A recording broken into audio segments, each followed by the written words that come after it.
In either of these scenarios, there is no balance. So there are many different methods to training. That's what parenting is. It's training of a brand new human, a human who doesn't know how this world works. Training them to not only understand how this world works, yet also how to navigate it in a way that is healthy and balanced. There are many different methods to do this out there. One of the reasons why I really like positive reinforcement is because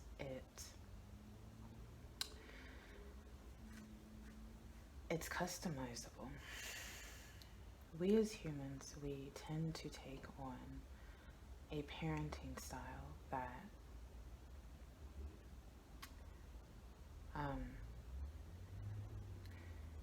the parenting style that we were raised with. And this parenting style, it may not be one that we actually like.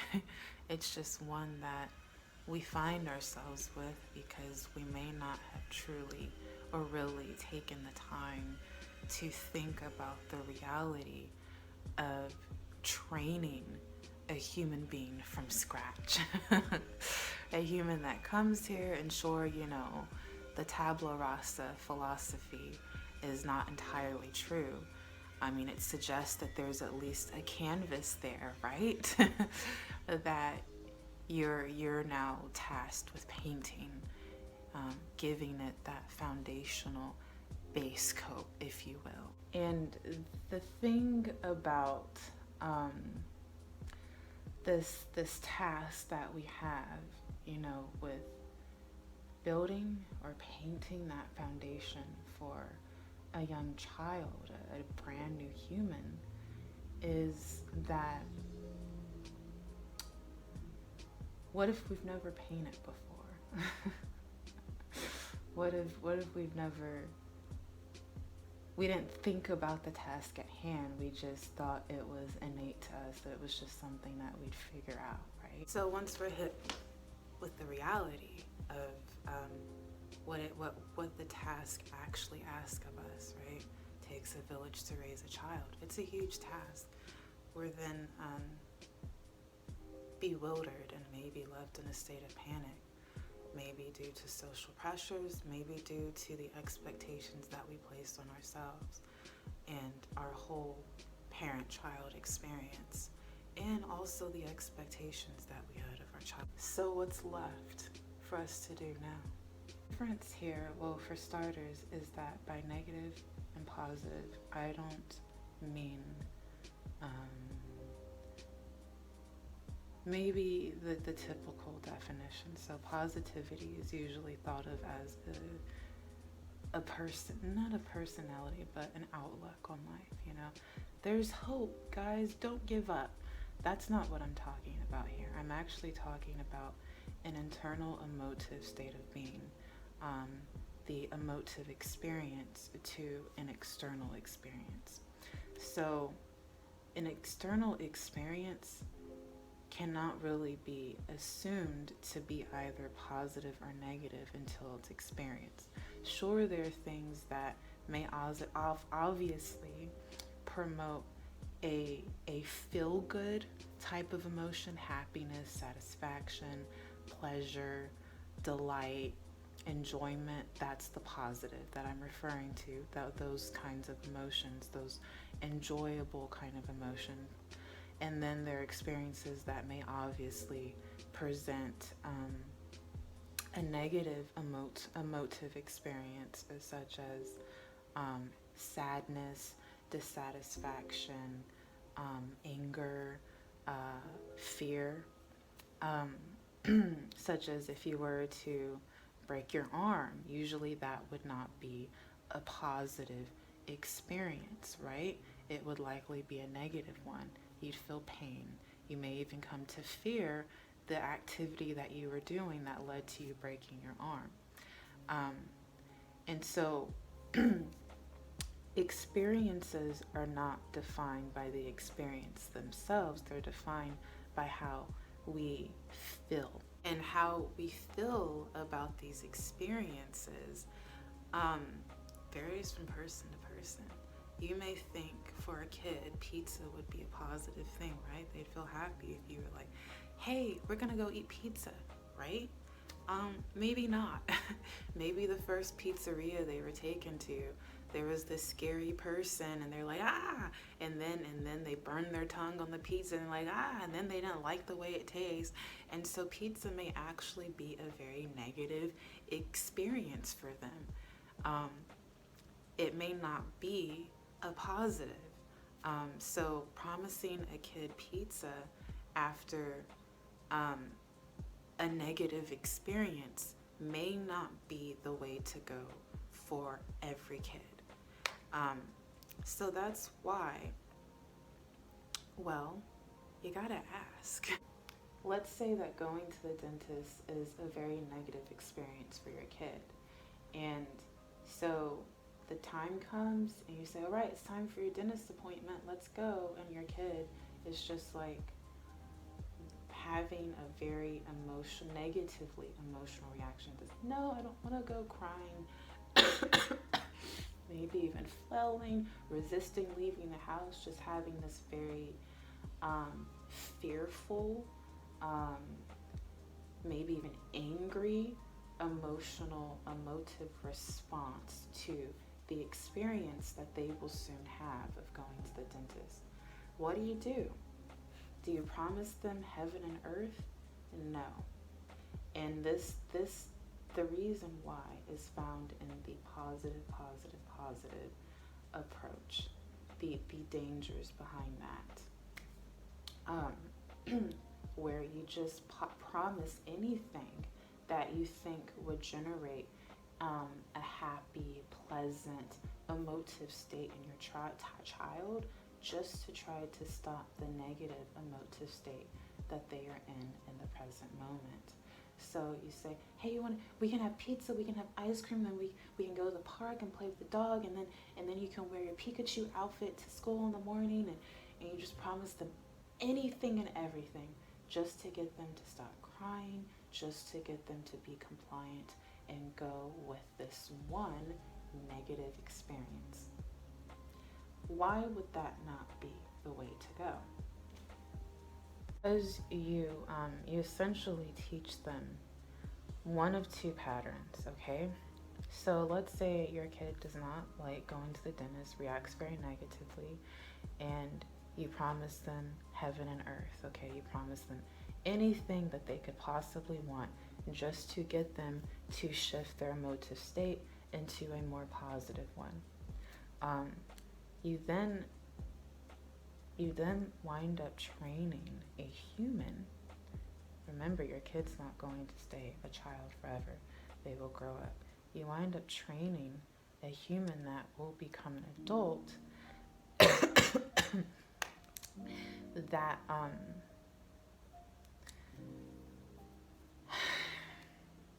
has now been subconsciously, internally, has now been given the internal dialogue that when they feel positive, any sort of, and they're in some sort of, any sort of positive emotive state, they are meant to stay there. If they ever go from positive to negative in their emotive internal environment, something's wrong, something's very wrong, and they need to do anything and everything that they can possibly do to get back to that positive place of being, of feeling, of emotively existing. Let's say you're the exact opposite. You don't tolerate the negative emotions, and you're for sure not going to add anything positive to try to combat those negative emotions. So you just add more negatives. You say, if you don't get in the car right now, I'm gonna give you a whooping.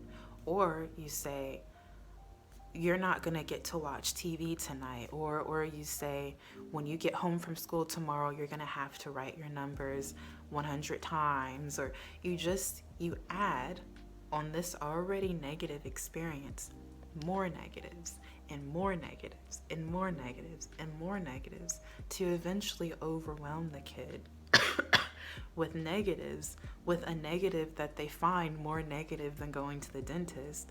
And then they eventually comply and they're like, okay, they quiet down because they're like, well, I mean, the dentist has got to be better than all of that, right? Or it's got to be better than getting a whooping. You you find a negative that really is off-putting for your child, and that's how you gain that compliance. Now, the thing that both of these approaches have in common, the negative, negative, negative, or the positive, positive, positive approach, is that they are incredibly imbalanced. They will raise humans, individuals that have extreme coping mechanisms to the changing terrains of life.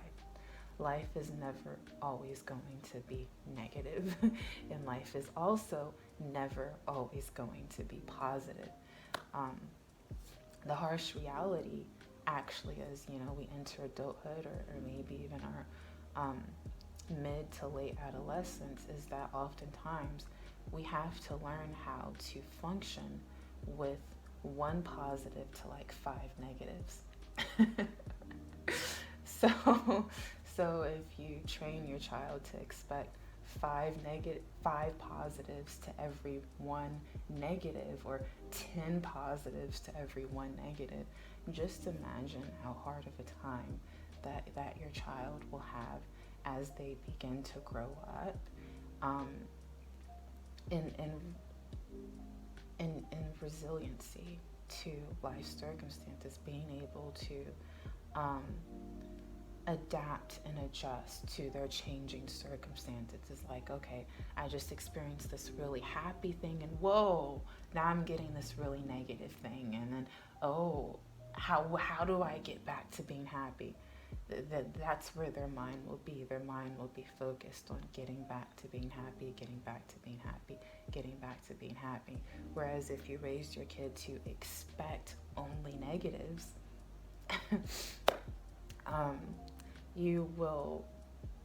they will grow up into this human that's been trained to only feel negatively, and whenever something positive comes in, they're just like, likely even scared of it, like, whoa, this should not be here. Why is this here?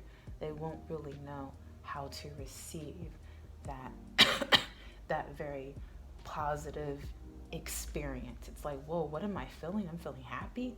I'm not used to this. Short, the negative parenting or style method trains humans that subconsciously, internally believe that negativity, that those negative emotions are in abundance, and the positivity, those positive emotions, are scarce. And for those raised in the positive format or style, are raised to believe that those positive emotive states are in abundance, and the negative emotive states are scarce, when in reality both are even. Believe it or not, both are even. And so that's what positive reinforcement as a parenting, a training style for children does. It creates a balance ratio for at least to where the child walks away with the understanding that for every negative, there is always a positive, at least one. And for every positive, there is always at least one negative. So, where do we go from here? Let's return back to the dentist, okay? So your kid is having a very negative experience with the dentist, right? They're like, I'm about to have this experience that I already know I do not like, and I'm scared, and I'm angry that I'm having to go. I don't want to do it. They're having this tantrum, this very negative, emotive, expressive meltdown. And You just want to get them to the dentist, quite frankly. So, what's a way from a standpoint of positive reinforcement that you can do this? You can first gauge where your child is at emotionally, okay? Now, I've already set the scene here. So, through your use of emotional intelligence, social emotional intelligence, you gauge that your child is experiencing an extreme state of negative, an extreme state of emotional negative right now. There's too much negative. So, what do you need to balance out this experience for them? You need to add at least one positive, okay? The goal here is not to get your child to stop crying. The goal here is not to get your child to calm down completely. The goal here is to just simply de-escalate your child's negative emotive state in this moment. That is the goal. Not completely, just bring it down to a more level place, okay? That is the goal. So, let's say you're not sure what positive would work here. So now you need to have a vulnerable conversation with your child. Get down on their level, maybe hold their hands in a reassuring kind of way, touch them in a reassuring kind of way. You can touch their shoulders, their hands, whatever, their face, cup their face, and just say, would you like to have pizza after the dentist? Does that sound like something that you'd enjoy doing? And maybe your kid had that negative experience at the pizzeria, like, no pizza, no. And so then think of something else. Think of at least 3 things, okay? Present at least 3 things. How about we go to the park to play with Sparky? We can throw the ball to Sparky. We can do the frisbee. We haven't done that in a while. I know that's something you like to do. How about that? And let's say that this works for your kid. Your kid is like, we can go and play with Sparky. And you're like, yeah, we can do that. And then your kid has de-escalated. Now you move them to the car. They've understood that they're going to play with Sparky. They may still be upset about going to the dentist, but now they have that positive that they can begin to process with this negative. You never want to remove the negative. Never remove the negative, because it is absolutely imperative that your child comes to learn how to sit with both the negative and the positive. Why? Because both are realities. Remember, life is never going to be all negative, and life is also never going to be all positive either. Life is both. And it is crucial to their social emotional development that they come to learn these things as soon as possible, so that they can develop that emotional maturity and then be able to develop that much needed resiliency to their own emotive states of being, the negatives and the positives, and even the neutrals. And that's another thing. An example of a neutral state of being would be boredom. And for those of us who may not be used to just doing nothing that's stimulating for us, we may actually have paired it, associated it with the negatives. So that's another thing as well. There's the positives, the neutrals, and the negatives. Yet usually people do not parent just completely neutral. You'd have to be a robot, right, to parent like from a neutral standpoint, and we are not. We're usually feeling something, per our nature as humans.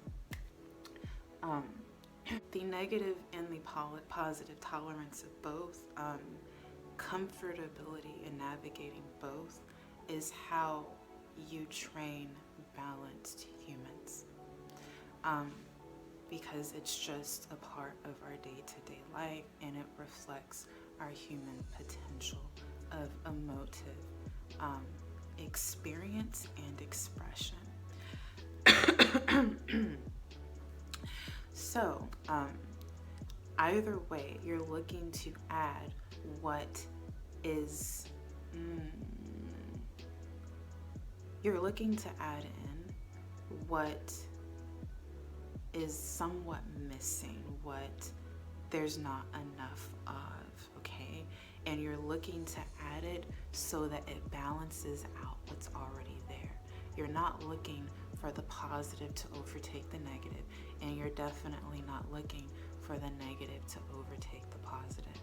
You're looking for both to engage in this a beautiful balance and harmony, so that your child comes to understand that both are meant to coexist.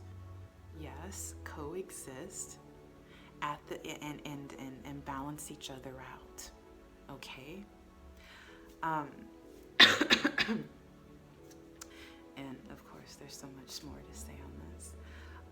Nonetheless, so yeah, you're looking to add in that positive in this dentist example to balance out that extreme negative experience your child is having. All to teach your child that it's okay. It's okay that they don't want to go to the dentist, and it's okay that they're having to do something that they really don't like, and that's not all that there is, you know? There are other things, there are things that exist as well that they can do in a day where they do something that they really don't like, and they can also do something that they do really like, or that they like a little, you know, that's more pleasant than the dentist, okay? And so now let's say that you present Sparky and your kids are like, no Sparky, and then let's say you present okay, we can watch your favorite movie when we get home, and then it's like, no, Encanto, you know? Let's say that they're just not feeling any of the three things that you present to them, okay? Now you can ask them something that they want to do. Now, why would you not lead with this first? Because usually children, especially when they are in an emotionally intense state, okay, an extreme emotional state, they're not able to think clearly, okay? They're not able to give you a sound answer, or really an answer at all. So you're presenting these three things, okay, to just kind of redirect their state of mind from being so absorbed in that emotional state, okay, that emotive state. In this case, it's negative. This applies to any emotionally intense state, whether it's positive or negative, okay? In this example, the emotionally heightened state is a negative. So you would present that to them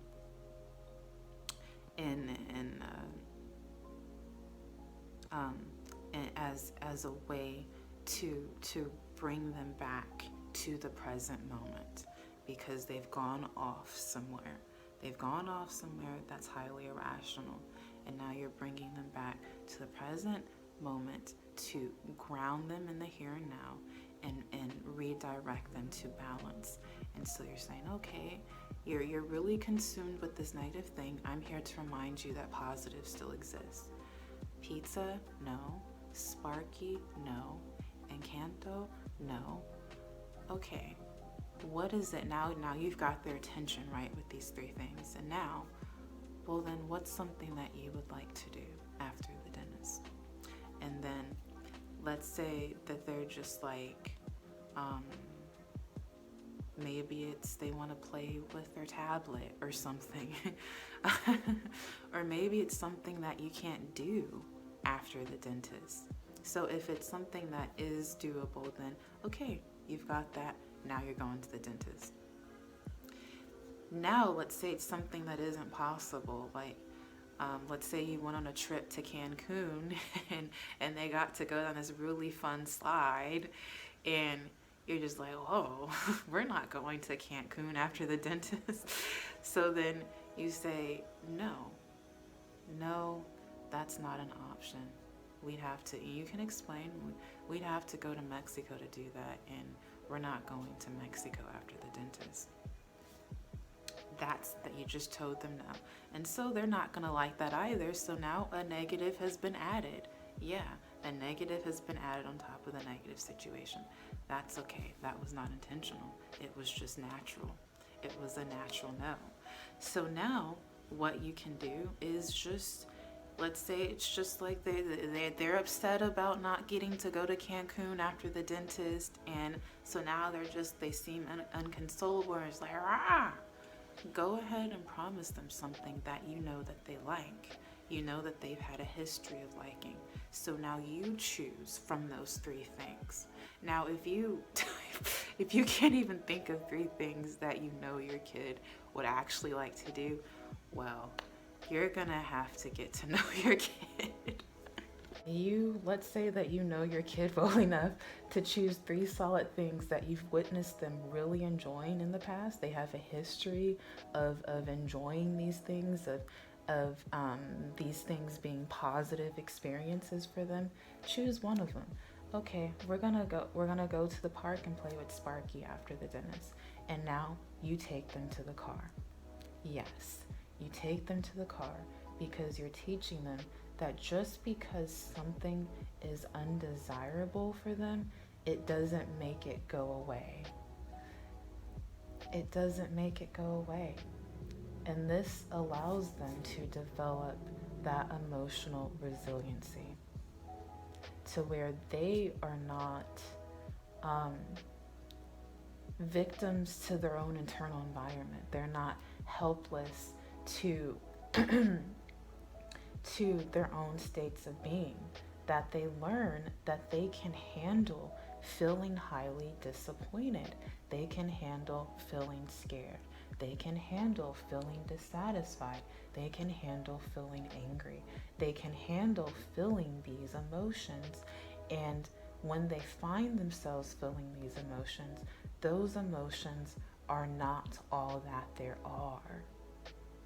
Those positive emotions, satisfaction, happiness, enjoyment, pleasure, still await them.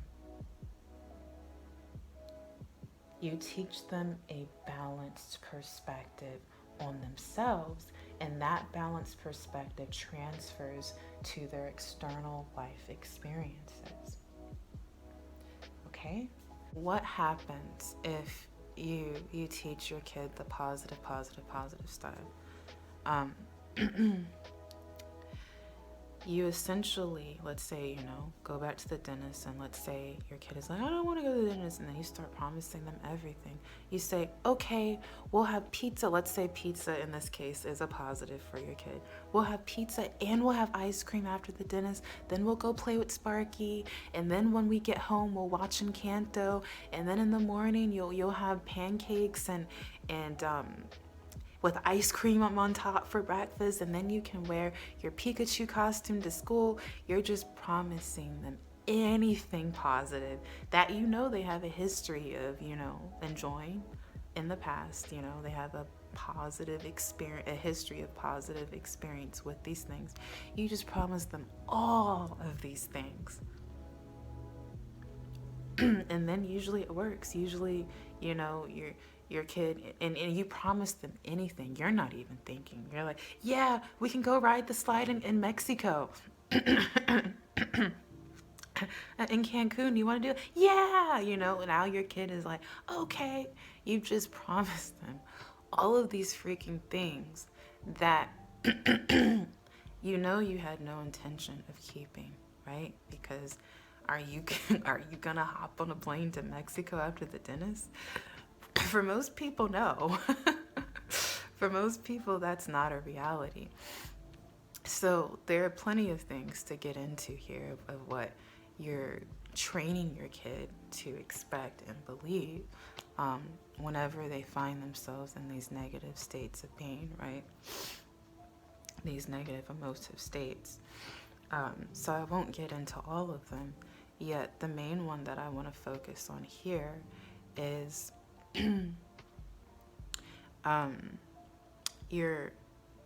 you're teaching them that whenever they find themselves feeling negatively, there is nothing that they themselves can do about it.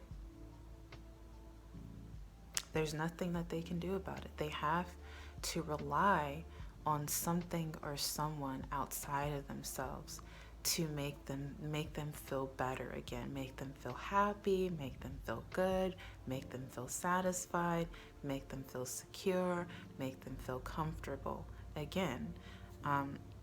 You're teaching them that whenever they feel any sort of negative emotion, it's someone else's responsibility to bring them back to a positive emotive state.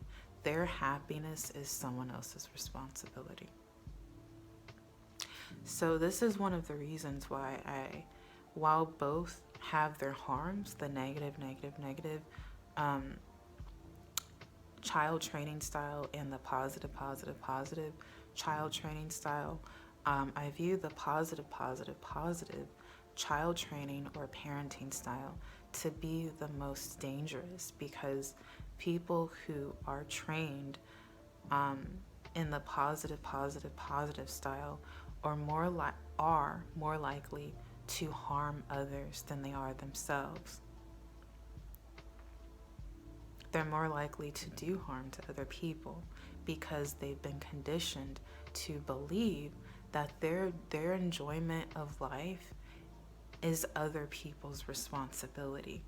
And so they're going to be very demanding towards other people to make them feel good, to make them be able to cope with whatever negative emotive state experience that they are having. So let's say that, they grow up, they become an adult, someone doesn't laugh at their joke, and now they're feeling very negatively. Okay, what are they going to do? They're going to blame that person for how they are feeling now, because they were raised to believe that people owe them happiness. You see now how that's connected, and you see now why it's so dangerous. This happened with Will Smith, his co-star on The Fresh Prince of Bel-Air, the original Aunt. I can't remember, was it Aunt Jackie or Aunt Vicky or Aunt Viv? Oh gosh, drew a blank there. Aunt Viv, the original Aunt Viv. She led him to feeling, not so positive about himself. She wasn't laughing at his jokes, she wasn't feeding him with that, pumping him up with that positive kind of stimulus, right, to lead him to feel positively about himself. And so he got her fired. He ruined her career. Simply because she triggered him, obviously not intentionally. She was just being herself. She didn't find the jokes funny. She triggered him to feel negatively about himself, and just negatively in general. and she didn't do anything to make it better. She didn't come around and try to, coax him into feeling, happy again once she saw that he was unhappy with her not liking his jokes. No, she didn't do that. And he was the star of the show, so who were they going to choose back then? Him or her? Obviously him. He got her fired, and her career never recovered. And she was an amazingly talented woman. So people trained in the positive, positive, positive style, have a very, very, very hard time adapting and adjusting to negative emotions, okay? And therefore, they are more prone to maladaptive or harmful behaviors towards other people.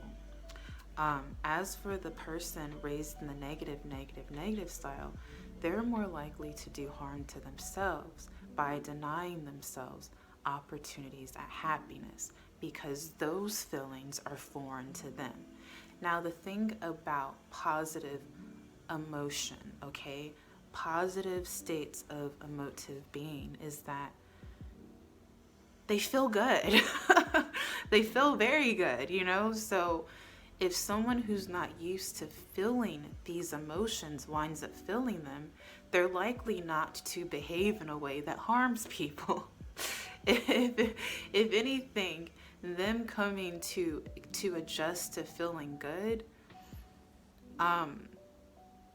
will just be a positive, you know, just a harmless thing, okay?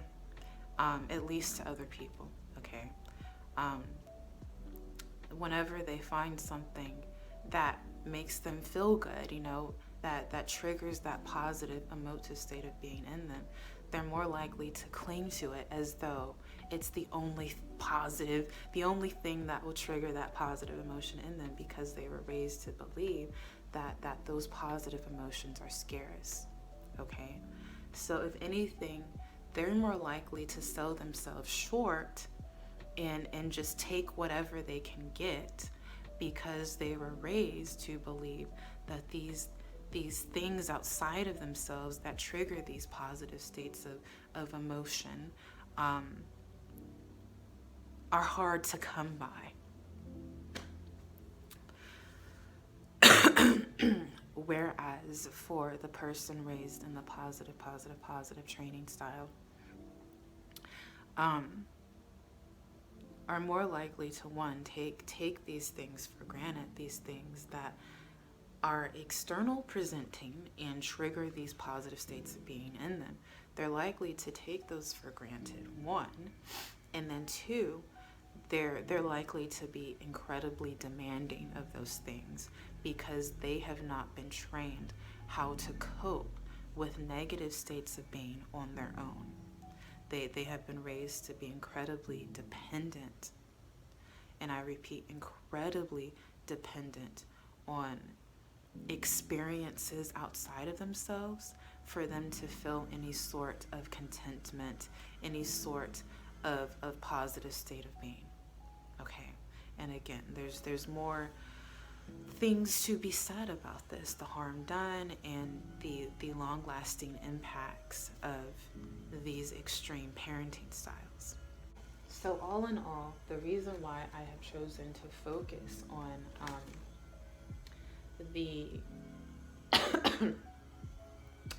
these two training styles or parenting styles is because they're the most common that I have seen as an educator and child care provider. In my this year makes 10 years of me working with children. In my 10 years experience as an educator and child care provider, I've seen these two extremes, either the negative, negative, negative, or the positive, positive, positive style. Simply because those who have found themselves as parents now have not learned a more balanced way of interacting with their own emotions. They didn't spend much time reflecting on how they were parented and then allowing themselves to feel how they actually feel about how their parents trained them, how their parents raised them. And they've just kind of been on autopilot ever since, they hit their adolescence, or perhaps even before then, and they really haven't taken the time to just stop and think about their own relationship with themselves, and if the kind of person that they are and the relationship that they have with themselves would be a good fit for for training a human being, a brand new human being from scratch. If they have the skill set and the know-how, and all that would be required to take on that major undertaking, if they have it right now to raise a human that they'd actually want to spend time with, to raise a human that other people would actually enjoy, to raise a human that would actually have a balanced impact on our world, on our society, what have you. And so, I do not have a graduate degree certifying me as some sort of expert. What I do have certifying me as some sort of expert, what I do have, though, is experience. Experience as a child that was raised in the negative training style, and my own journey as someone who didn't think I'd ever be a mother. I still am not a mother, because I didn't trust myself to not do what my mother had done to me, and I just, by serendipity, found myself in the education system. I started off working as a tutor for children in the junior high, middle school age bracket, and then I wound up becoming a freelance babysitter, and then that led to me working in Montessori schools. It led to me working with children of all age brackets, from early childhood all the way up to all the way up to early college, like freshman year of college. I'm still recovering from COVID, so pardon me. First case, my first time ever having it, so pardon me. Ugh, man, I'm like at 85%. So I've been blessed to experience all of these different developmental stages. I studied psychology in college. I do have a bachelor's in psychology. I studied adolescence psychology, growth psychology, and the family dynamics of children and the family, and the relationships between parents. Like, let's say a traditional model of two parents in a committed romantic relationship, and then them creating a household with children in it.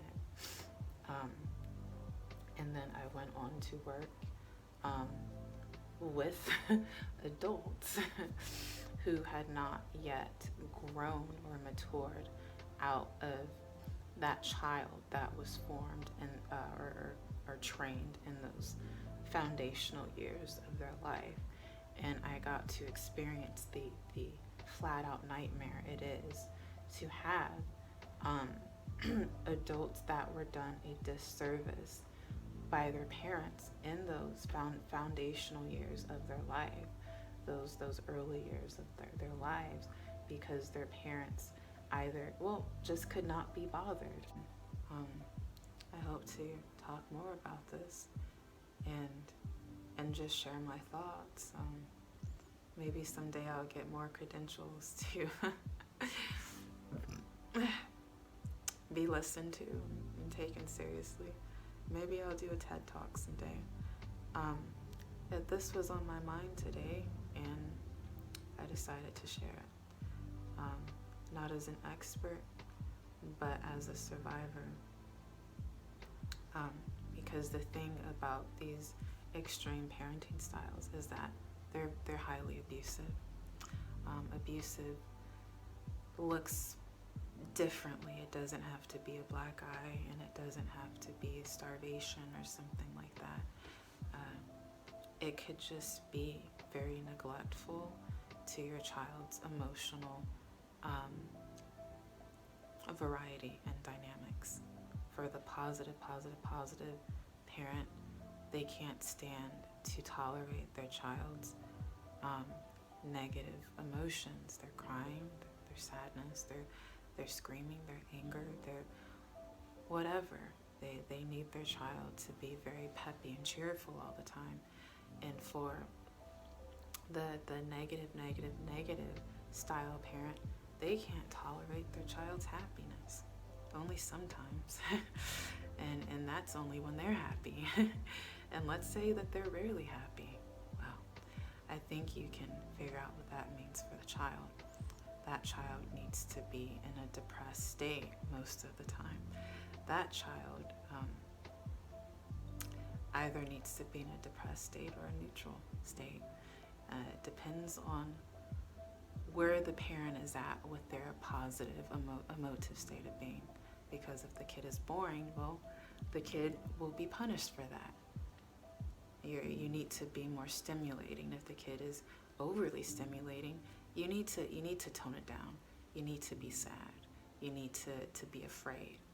And so things are added to the child's environment to trigger those kind of emotions within the child.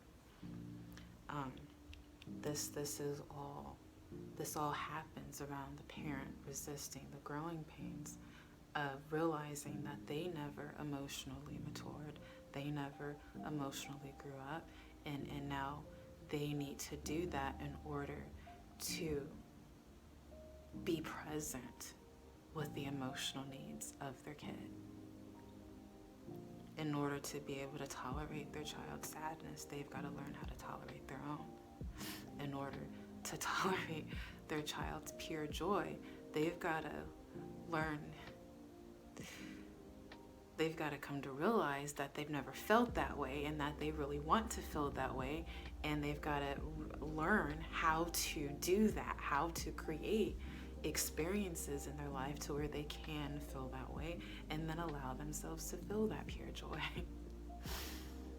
So you can see, I suppose, after that, what I just said, why the child raised in the negative style, why their happiness would not be tolerated by their parent, because their parent has not learned how to create that joy for themselves.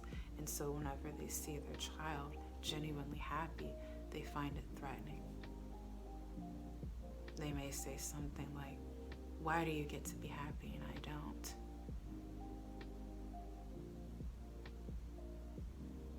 They're reminded of their own unhappiness. And for anyone that has witnessed the face of a child experiencing pure joy, just bliss, it's incredibly sad that the person that created that child would want to just whack that joy right out of them any way that they possibly can. So maybe this is a PSA of sorts. I'm not really sure. But I had it on my mind and I decided to share it as a tale of caution. Our society and our world today cannot afford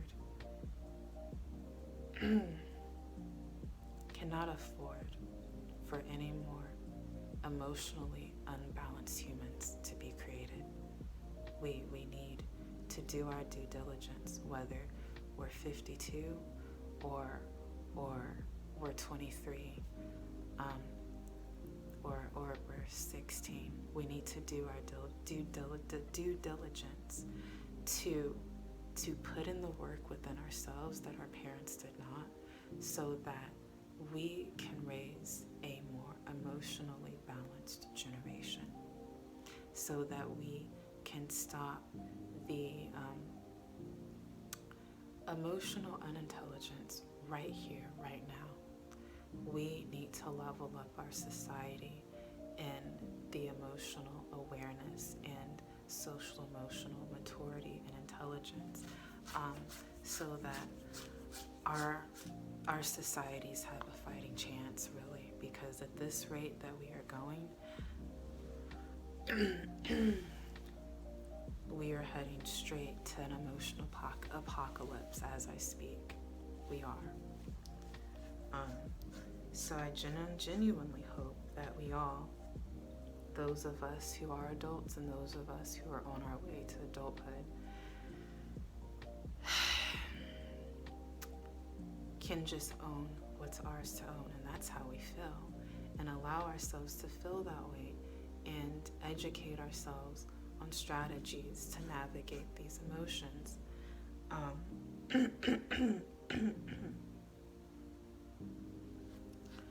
My stomach is itching.